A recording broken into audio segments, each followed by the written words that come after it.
दोस्तों, मैं मिर्जा गालिब अली एक दफा से फिर आपका MG premium law classes law academy के अंदर जो है स्वागत करता हूं। और आज हम बात करेंगे दोस्तों इंडियन कॉन्स्टिट्यूशन की, क्योंकि जो हमारे पिछले लेक्चर हुए हैं उसमें हमारे कुछ दोस्त हैं जिन्होंने हमारे लेक्चर सुने और पसंद आए और उनकी ही डिमांड पे कह लें या आप उनके एप्रिसिएशन के ऊपर उन्होंने ये रिक्वेस्ट की कि इंडियन कॉन्स्टिट्यूशन में प्रीएम्बल की बात की जाए। हालांकि उससे पहले भी हम जो है हिस्ट्री ऑफ इंडियन कॉन्स्टिट्यूशन जो है वो है और उसकी भी बात कर सकते हैं, लेकिन हम प्रीएम्बल की बात करेंगे। और ये देखें आप, जो है डॉक्टर जे.एन. पांडे जो ex professor of Allahabad university रहे हैं, उनकी बुक है जिससे हम इसको पढ़ेंगे और मैं उम्मीद करूंगा कि एक दफा फिर आपके लिए एक अच्छा एक्सपीरियंस साबित होगा। दोस्तों, ये अगर हम प्रीएम्बल ऑफ कॉन्स्टिट्यूशन की बात करें तो देखें, मैंने प्रीएम्बल को यहाँ पर लिखा हुआ है। ये प्रीएम्बल मैंने पहले से आपके लिए लिख के रखा है। एक्चुअल में ये किसी भी जब हम कोई काम करते हैं तो उस काम को करने के लिए एक हाशिए की जरूरत होती है। एक चार दीवारी के अंदर हम वो काम करते हैं, तो ये हमारा प्रीएम्बल जो है, प्रीएम्बल ऑफ इंडियन कॉन्स्टिट्यूशन है, वो भी एक उसी हाशिए की तरह है जो हमारे जिसके बीच में हमारा कॉन्स्टिट्यूशन सारा है। और चूंकि ये इंट्रोडक्शन ऑफ द कॉन्स्टिट्यूशन भी है, तो इसमें हम बात करते हैं कि ये है we people of India solemnly resolve to constitute India into. ये हमारा प्राइमरी स्टेटमेंट है इसका। और देखें, दो तरीके हैं इसके पढ़ने के लिए। एक हम प्रीएम्बल को सीधा सीधा पढ़ लें कि preamble we people of India solemnly resolve to constitute India into like sovereign socialist secular democratic republic and to secure all the citizens justice of social, economical, practical, political and liberty of thought, expression, belief and faith। लेकिन सिर्फ इसको पढ़ लेने से जो है ना बात नहीं बनेगी, जब तक देखें हम जब तक एक एक चीज को समझेंगे नहीं। कॉन्स्टिट्यूशन लिखने वालों ने, कॉन्स्टिट्यूशन जिन्होंने जो इसको कॉन्स्टिट्यूट किया, उन लोगों ने कि इसके अंदर कोई भी लफ्ज, एक भी शब्द जो है वो बिना कारण नहीं रखा। तो अगर आप वाकई दिल से लॉ को पढ़ना और समझना चाहते हैं तो आपको एक एक वर्ड जो है वो इसका समझना पड़ेगा। जब आपके दिल में उतरेगा तो आपको इसको पढ़ने में मजा आएगा, आपको इसको समझने में मजा आएगा। और उसके बाद में अगर आप लॉयर बनते हैं और प्रैक्टिस करते हैं तो फिर एक अलग मजा है। और एक सिर्फ इसलिए कि पढ़ लेना तो एक डिफरेंट बात है, वो तो फिर आप कर सकते हैं। तो ये इसमें जो प्राइमरी इसका जो स्टेटमेंट है, the we people of India solemnly resolve to constitute India into what. ये क्वेश्चन अपने आप में ही बनता है कि क्या करना चाहते हैं हम। तो हमने जो दृढ़ निश्चय किया है वो काहे के लिए किया है, तो वो उसका जवाब जो है वो हमें ये 3 पॉइंट में मिल रहा है यहाँ पर। Number 1, we want to constitute India into sovereign secular social democratic republic. हम इंडिया को जो है वो sovereign, social, secular and democratic republic के अंदर कॉन्स्टिट्यूट कर रहे हैं। अब अगला जो सवाल पैदा होता है, वाई, क्यों कर रहे हैं ऐसा, उसका जवाब जो है ये अगले जो 3 हमारे पार्ट्स हैं इसके अंदर है। To secure all the citizens, what justice, कौन सा justice, that should be socially, economical and political justice. Second thing is the liberty of thought, expression, belief and faith. And the third thing is equality of status and opportunity, जो कि आजादी से पहले ऐसा नहीं था। And to promote amongst them fraternity, assuring the dignity of individual and unity and integrity of the nation। this is the most important thing कि ये सब कुछ क्यों कर रहे हैं कि हम लोगों के बीच में भाईचारा, दोस्ती बढ़ाने के लिए, ताकि उनकी इंडिविजुअल डिग्निटी जो है वो बरकरार रहे यूनिटी बरकरार रहे और इंटीग्रिटी ऑफ नेशन, जो मोस्ट इंपॉर्टेंट थिंग है, that is the integrity of the nation. तो दोस्तों, क्या ये सिर्फ एक स्टेटमेंट थी कि एक स्टेटमेंट दे दी गई और उसको लिख दिया गया और उसके बाद में नहीं, ऐसा नहीं है। जैसा कि मैंने आपको बताया कि each and every word of the preamble has its meaning, और उस मीनिंग के दायरे में ही इसको जो है रखा गया है। And the supreme court of India से ने जो रूलिंग्स दी हैं केशवानंद भारती केस में, दे सेज दैट ये जो प्रीएम्बल है, this is the basic structure of the constitution. ये कॉन्स्टिट्यूशन का बेसिक स्ट्रक्चर है, इसके साथ छेड़छाड़ नहीं की जा सकती, और जो कुछ करना है वो इसी दायरे के अंदर रह के करना है। मसलन ये बोर्ड आपको दिखाई दे रहा है, इसके अंदर चारों तरफ आपको एक ये दिखाई दे रहा है, इसका एक बाउंड्री है। तो अब जो कुछ हमें करना है वो इस बाउंड्री के हम बाहर नहीं जा सकते, इसके अंदर करना है। यही जो महत्व है वो हमारे प्रीएम्बल जो है ऑफ द कॉन्स्टिट्यूशन है, उसका महत्व है। अब सवाल ये पैदा होता है कि ये कहाँ हुआ ये सब? तो ये हुआ in the constituent assembly on 26 नवंबर 1949। और किसने किया? This was done by the people of India. और ये इन्हीं लोगों ने इसको कॉन्स्टिट्यूट किया, इन्हीं लोगों ने दिया, अपने आप को दिया, और वहीं से अथॉरिटी आई है। अब what purpose does it serve? ये जो प्रीएम्बल है जिसकी हम बात कर रहे हैं, इसका उद्देश्य क्या है और ये क्या अपने उद्देश्यों को पूरा करता है? सबसे पहली बात तो ये है कि इसका सोर्स क्या है। What is the source of the preamble? Source of the preamble is the first line. If we say this is the we people of India, हम भारतीय लोगों की बात कर रहे हैं, तो it indicates the source from which the constitution comes, that is the people of India. ये कहीं से बाहर से नहीं आया है, किसी ने इम्पोज नहीं हमारे ऊपर किया है, but the people of India has enacted, adopted and gives it to ourselves. अपने आप को उन्होंने दिया है। द सेकेंड थिंग इज, इसके अंदर जो that is important, that is enacting clause जो इसकी है, it contains the enacting clause which brings into force the constitution. बन गया, लेकिन बन के इसको फोर्स कैसे होगा? तो इसके अंदर एक स्पेशल क्लॉज रखी गई जिसको हम इनेक्टिंग क्लॉज भी कहते हैं, to bring it into the force. ये जो है 26 जनवरी 1950 को लागू हुआ, तो ये तब से हुआ, वहां से इसकी फोर्स शुरू हुई। And the third thing is that is declaration of rights.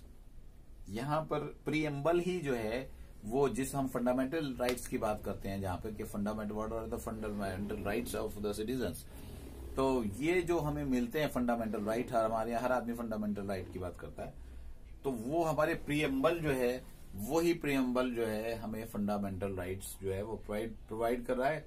It declares great right and freedom which people of India intending to secure to all citizens. ये जो है पीपल ऑफ इंडिया जो तमाम सिटीजन्स को, तमाम भारतीय नागरिकों को जो राइट्स देना चाहते हैं, जो आजादी देना चाहते हैं, वो जो है हमें इसके अंदर डिक्लेयर की गई है। The basic type of government जो हमें देना चाहता है वो इसके अंदर है, और polity which was to be established, राजनीतिक परिवेश जैसा हम एस्टैब्लिश करना चाहते हैं, that is declared by the preamble of the constitution. अब इसमें खास बात क्या है? देखिए, बात यह है कि भारत के लोग और भारत की जनता ने तय किया, अपने द्वारा चुने हुए प्रतिनिधि तथा स्वायत्त संविधान सभा के माध्यम से इसको बनाया गया। ये एक खास बात है। कोई ये जो हमारा प्रीएम्बल है, ये हमारा कॉन्स्टिट्यूशन है, ये जो है मैंने अभी थोड़ी देर पहले आपको बताया था कि ये कोई बाहर से हमारे ऊपर इम्पोज नहीं किया गया, किसी और ने हमारे ऊपर लाके नहीं रख दिया कि भाई आपको इसको फॉलो करना है। दिस इज, ये जो हम कहते हैं we the people of India, हम भारतीय लोग जो हैं, इन्होंने क्या किया है, इन्होंने अपने चुने हुए प्रतिनिधियों द्वारा और संविधान सभा के माध्यम से ये जो है इसको अडॉप्ट किया है, इसको एनेक्ट किया है और इसको लागू कराया है। प्रीएम्बल ने एक विशेष बात, एक खास बात ये की है, दैट इज इम्पोर्टेंट, और स्पष्ट रूप से इसमें बताई गई है the authority of, what is the authority of this constitution, कहां से आया constitution, that is the people of India is the authority to constitute this constitution and there is no subordination to external body. कोई भी किसी बाहरी जो आपका बाहरी बॉडी है, कोई बाहरी शक्ति है, उसका कोई सबऑर्डिनेशन नहीं है, उसके अधीन नहीं है। ये इसमें यहां पर ये क्लॉज, ये बात क्यों कही गई, ये इंपॉर्टेंट है। देखिए, हिंदुस्तान की आजादी से पहले हम जो थे वो डोमिनियन थे, ब्रिटिश राज के थे, उनके हम उपनिवेश थे, हमारे जैसे बहुत सारे थे, अफ्रीका था और तमाम थे। तो जो भी हमारे ऊपर हमारे कानून बनाए जा रहे थे वो सब जो है ब्रिटिश गवर्नमेंट द्वारा बनाए जा रहे थे, इंग्लैंड से बनाए जाते थे, और वो हमें हमारे ऊपर लाके जो है वो रख दिए जाते थे कि आपको इन कानूनों का पालन करना है। यहाँ के जो भी उस वक्त में रिप्रेजेंटेटिव थे वो किंग को बताते थे भैया ये समस्या है, ये प्रॉब्लम है या नहीं है, या उसी के तहत वो लोग वहां से एक कानून बनाते थे और वो कानून को यहाँ पर लेके आ जाते थे और उस कानून हमारे ऊपर इम्पोज करते थे। तो इसका मतलब ये है कि जब तक भारत स्वायत्त नहीं था, सॉवरन नहीं था, हमारे अपने डिसीजंस नहीं होते थे, कोई गवर्नमेंट जो थी वो गवर्नमेंट बैठी हुई थी कहीं और वहां से वो डिसीजन हमारे लिए लेते थे। तो we were the Indian nation was not sovereign and there was some external interference in the administration of the law. तो इस वजह से एक विशेष ये है कि प्रेमबल ने हमें एक खास बात बिल्कुल स्पष्ट रूप से स्पेसिफिकली डिक्लेयर की है कि that we people of the India are the authority and to constitute this constitution and there is no subordination to any external body. किसी एक्सटर्नल बॉडी के हम सबऑर्डिनेट्स नहीं हैं। The constitution of India declares India to be sovereign, socialist, secular and democratic republic. ये चारों terms जो हैं ये अपने आप में बहुत इंपॉर्टेंट है, इसमें हर एक का एक महत्व है। सबसे पहले हम बात करते हैं कि व्हाट इज सॉवरन। सॉवरन क्या चीज है? सॉवरन पावर मीन्स एब्सोल्यूट और अनकंट्रोल्ड।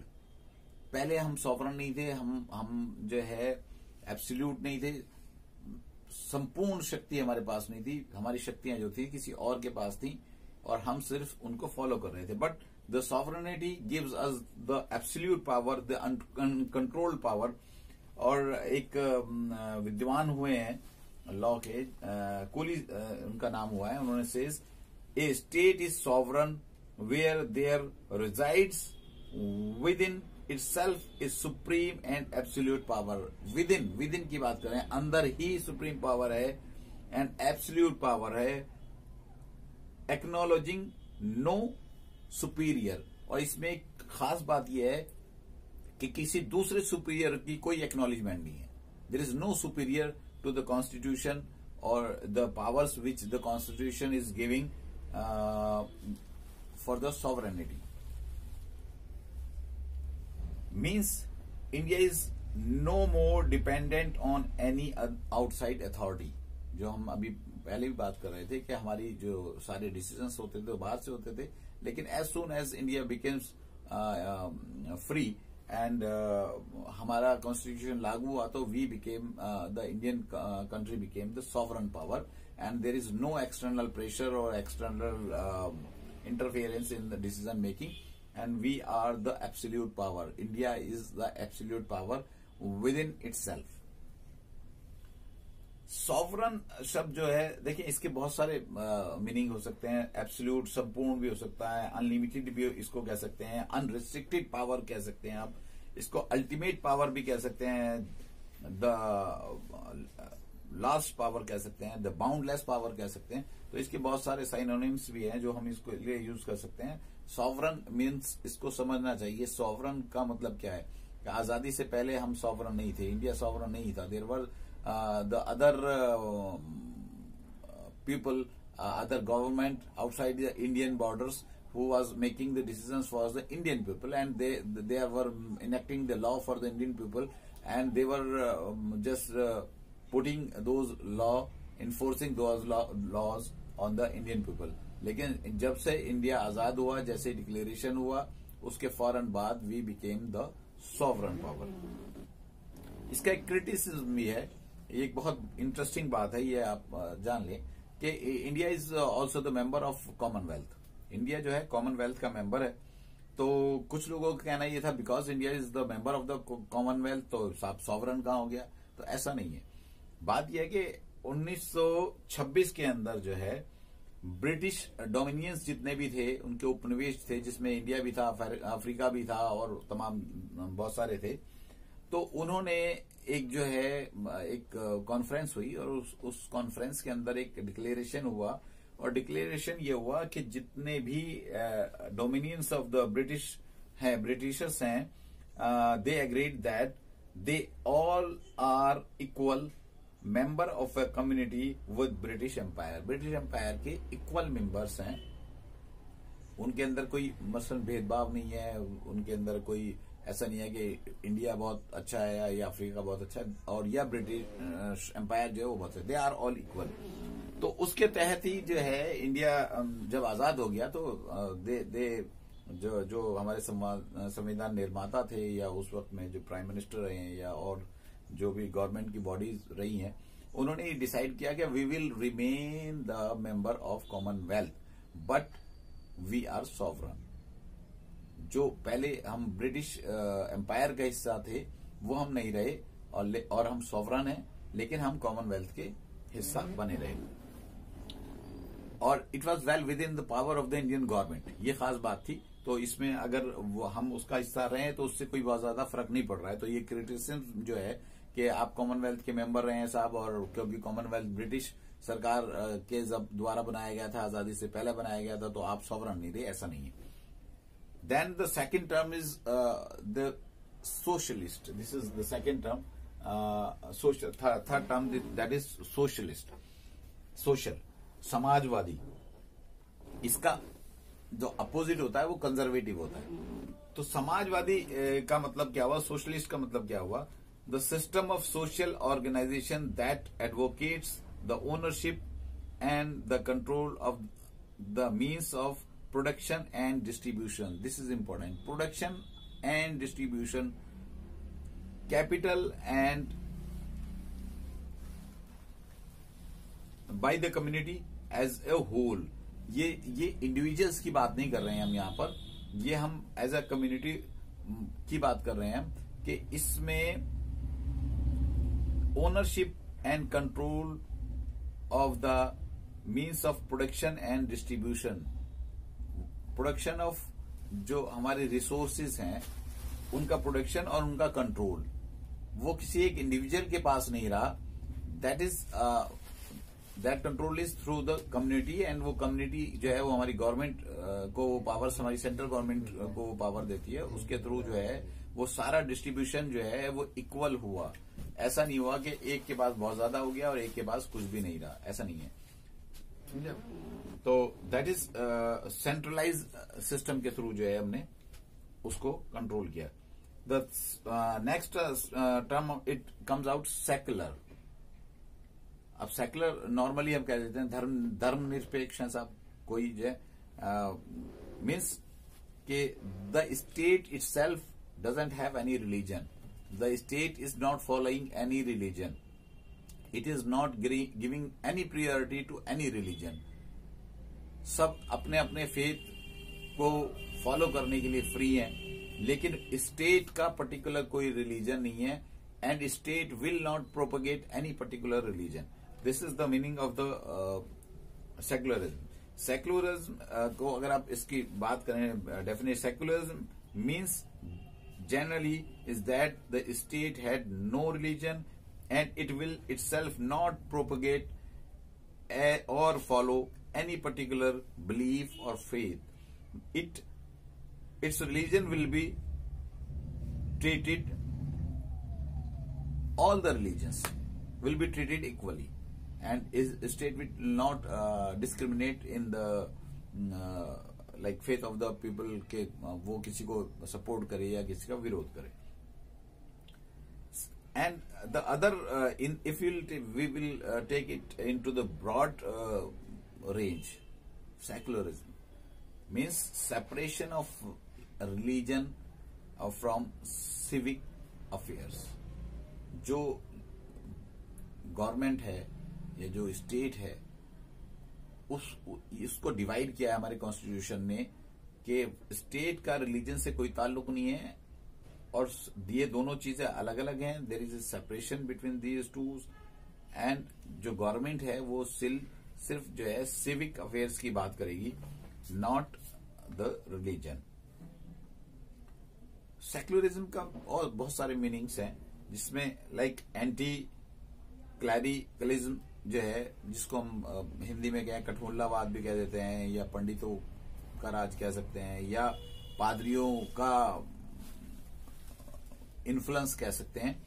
तो ये सेक्युलरिज्म जो है उसके अपोजिट है बिल्कुल. Second is एथीइज्म. कुछ लोग नास्तिक होते हैं. सेक्युलरिज्म इज ए लाइक जो किसी चीज को नहीं मानता, वही जो है एथिज्म भी कहता है. नेचुरलिज्म, प्राकृतिक के कुछ लोग होते हैं जो ये कहते हैं सब ये सिर्फ नेचुरल लॉ जो है वही उनका ही फोर्स है, इसके अलावा कुछ नहीं है. सेक्युलरिज्म का एक मीनिंग जो है वो banishment of religious symbols from public sphere.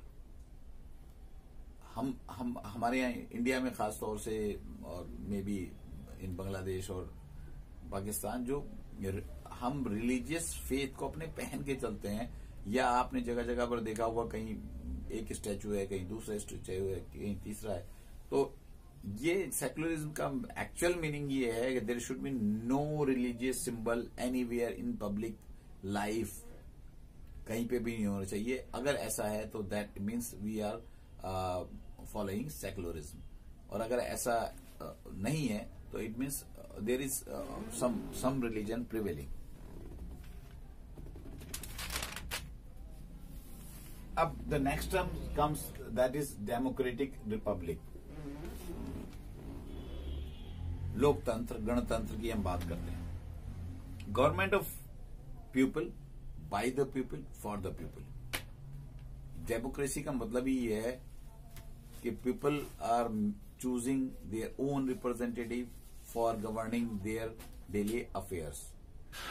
Government by the people, for the people, ये जो है मेन चीज है. आप इसको यहाँ पे रूल ऑफ मेजोरिटी को कंफ्यूज नहीं होनी चाहिए ये बात. रूल ऑफ मेजोरिटी का मतलब ये नहीं है कि किसी एक पर्टिकुलर ग्रुप का रूल. बहुत सारे, हालांकि आजकल होता है ऐसे ही है कि एक पर्टिकुलर ग्रुप किसी रिलीजन से ताल्लुक रखने वाला हावी हो गया, उसके ज्यादा लोग हैं तो उसका रूल हो गया, दूसरे का ज्यादा हो गया तो उसको. लेकिन यहां पर जो हम मेजोरिटी, हमारे कॉन्स्टिट्यूशन जो मेजोरिटी की बात कर रहा है, दैट इज द मेजोरिटी जहां पर लोग मिलके एक तरफ हो जाएं किसी एक पर्टिकुलर व्यक्ति को या किसी एक पार्टी को सपोर्ट करने के लिए. That is the rule of the majority. Majority कायदे में तो होना चाहिए कि अगर 100 लोग हैं तो जहां पर 50 हो या 51 हो या 52 हो तो that is should be majority. लेकिन हमारे यहाँ पर क्या होता है कि अब आपने इलेक्शंस में देखा होगा कि 60% वोट हुए, उस 60% वोट के अंदर जिसकी मेजोरिटी हो जाती है उसको जिसको लोग मिल के चुन लेते हैं वही, उसी का रूल होता है, वही that is the rule of the majority होता है. A government where supreme power is vested in people. Democratic republic का एक मीनिंग ये भी है, a government where supreme power is vested with the people. किसी और के हाथ में नहीं है, वो लोगों के हाथ में. वो जब भी नई सरकार आती है, जब भी नई इलेक्शन होगी तो they can change the government. That's why all the power is vested with the people of India, जो कि हमने सबसे पहले पढ़ा था कि वी पीपल ऑफ इंडिया. वो यहां पर जो है हमें डेमोक्रेटिक रिपब्लिक जो है इसका जो उद्देश्य था वो यहां पर हम डेमोक्रेटिक रिपब्लिक के थ्रू जो है पूरा कर रहे हैं, because people of India are supreme and they are choosing their government and the all power is vested in the people. How they use the power, by direct और indirect, through a system of representative usually involving periodically held election. ये use जो हम कैसे अपनी power को use करते हैं, हम इसको कई लेवल पे यूज करते हैं. इसको हम गांव के अंदर प्रधान के इलेक्शन में यूज करते हैं. अगर हम शहर में हैं तो हम म्युनिसिपल कॉर्पोरेशन के इलेक्शन में यूज करते हैं. हम एमएलए के लिए यूज करते हैं. हम इसको स्टेट की असेंबली के लिए. उसके बाद हम एमपी बनाते हैं हम सेंट्रल गवर्नमेंट के लिए. तो वो क्या है, वो डायरेक्ट है और इनडायरेक्ट, दो तरीके से होता है. और इसको हम क्या करते हैं, through representative system of representatives. हम डायरेक्टली उसके अंदर जो है वोटिंग में इन्वॉल्व हैं, लेकिन वहां पर हम अपना रिप्रेजेंटेटिव, अपना प्रतिनिधि चुन के भेजते हैं. और जो कि पीरियडिकली हेल्ड इलेक्शन के बाद हम 5 साल में उसको जो है चेंज कर सकते हैं, बना सकते हैं. इसमें खास बात क्या है, खास बात इसमें यह है, तो डेमोक्रेटिक स्टेट में इलेक्टेड हेड जो है वो लोगों द्वारा चुना हुआ भी हो सकता है, और एक वो जो हेरिडिटरी आता है वंश के हिसाब से कि भाई वो राजा था, उसका बेटा राजा हो गया और उसने उसको बना दिया लोगों के इकट्ठा और कहा कि साहब इसको चुन लिया गया. तो ये भी डेमोक्रेसी का एक नियम है, जैसा कि हमारे यहाँ पे मोस्टली सऊदी अरब का जो मामलात हैं वो ऐसे ही हैं. लेकिन हमारे यहाँ पर जो है उसके अंदर जो head of state is that is elected by the people. अगर रिपब्लिक है तो वो जो है वो हेरिडेटरी हो ही नहीं सकता. रिपब्लिक के लिए जरूरी है कि the head of the state must be elected by the people. In republic it will be elected head for the fix term. ये भी खास बात है कि इलेक्टेड हेड होगा and he will remain in that post for a fix term. Ruler are elected and responsible for the people. जो theocratic state होते हैं या जो डेमोक्रेसी बराए नाम जहां पर होती है सिर्फ दिखाने के लिए, और हेरिडिटरी जिनके अंदर हेड्स होते हैं, तो वहां पे कोई किसी के ऊपर कोई जिम्मेदारी नहीं होती, किसी की कोई जवाबदारी नहीं होती. लेकिन what is important with the democratic Republic, जहां पर लोगों का राज होता है, वहां पे क्या होता है, ये जो इलेक्टेड हेड ऑफ स्टेट्स होते हैं, they are responsible for the people. उनको उनकी जवाबदेही जो है वो होती है लोगों के प्रति होती है. डेमोक्रेट सेट में बी ऑफ 2 टाइप. ये सिस्टम जो है डेमोक्रेटिक सिस्टम जो है 2 तरह का हो सकता है. ये डायरेक्ट भी हो सकता है, इनडायरेक्ट भी होता है. डायरेक्ट सिस्टम की अगर हम बात करें तो स्विट्जरलैंड का जो सिस्टम है वो डायरेक्ट सिस्टम है. और अगर हम इंडिया के अपने देश की बात करें तो ये जो है रिप्रेजेंटेटिव डेमोक्रेसी है. यहाँ पर हम जो है लोगों को चुनते हैं, अपने माध्यम से अपने प्रतिनिधि को चुनते हैं, और उसको हम जो है सेंटर में या स्टेट में जहां पे भी इलेक्शन जिस भी पोस्ट के लिए होता है या जिस भी सीट के लिए होता है उसको हम भेजते हैं. डेमोक्रेसी जो मीन्स है पॉलिटिकल डेमोक्रेसी, सिर्फ ये डेमोक्रेसी की जहां तक हम बात कर रहे हैं कि इसमें जो है सिर्फ ये जो है एक ही तरह की डेमोक्रेसी नहीं है, लेकिन इसमें डेमोक्रेसी जो है it should be political democracy होनी चाहिए, it should be social democracy, it should be economical democracy also. तो दोस्तों ये हमारा अभी हमने प्रीएम्बल की बात करी है. तो प्रीएम्बल क्या हमने इस वाले पार्ट में 3 यहां तक हमने डिस्कस किया है, शुरू की बातें करी हैं, डेमोक्रेटिक रिपब्लिक की बात करी है. अभी हम एक चूंकि अगर प्रीएम्बल को सही ढंग से समझना है तो इसको हमें और इलेबोरेट करना पड़ेगा. That will be we will take in the second part of this lecture. What is the objective of the principle, objective क्या है और क्या वो उस ऑब्जेक्टिव को पूरा करता है. If the preamble is the part of the constitution or it is not the part of the constitution, can the parliament had power to change preamble or to remove it. तो ये सब चीज बातें जो हैं हम इसके सेकंड पार्ट के अंदर जो है वो बात करेंगे। सेकंड पार्ट जब हम करेंगे कॉन्स्टिट्यूशन का, कॉन्स्टिट्यूशन के प्रीएम्बल का सेकंड पार्ट की हम बात करेंगे, उसके अंदर हम करेंगे। मुझे उम्मीद है कि आपको पहले की तरह ये लेक्चर जो है आप लोग इसको पसंद करेंगे। और अगर आप लोग किसी जरिए जो संपर्क करना चाहें तो 9312099246 मेरा नंबर है। और आप मेरे लेक्चर्स को लाइक करें, मुझे बताएं। और 9873738444 ये मेरा व्हाट्सएप नंबर है। आपका कोई सवाल है आप इस पे भेज सकते हैं और मैं कोशिश करूंगा कि उनका जवाबात सही ढंग से दिए जाएं, अच्छे जवाब दिए जाएं, ताकि आपको जो है किसी तरह की कोई समस्या ना हो। और अभी हमने मैं फिर दोहरा दूं आपको कि ये जो first part of the preamble है, हमने इसको पूरा किया है। ये जो नीचे का हमारा पार्ट है, to secure all its citizen justice, liberty, equality, social, economical, political justice, thought of liberty of thought, liberty of expression, liberty of belief and liberty of faith, equality of status and opportunity, and to promote fraternity, assuring the dignity of individual and unity and integrity of the nations। ये जो हम बात करेंगे second part में बात करेंगे। अभी आज के लिए थैंक यू।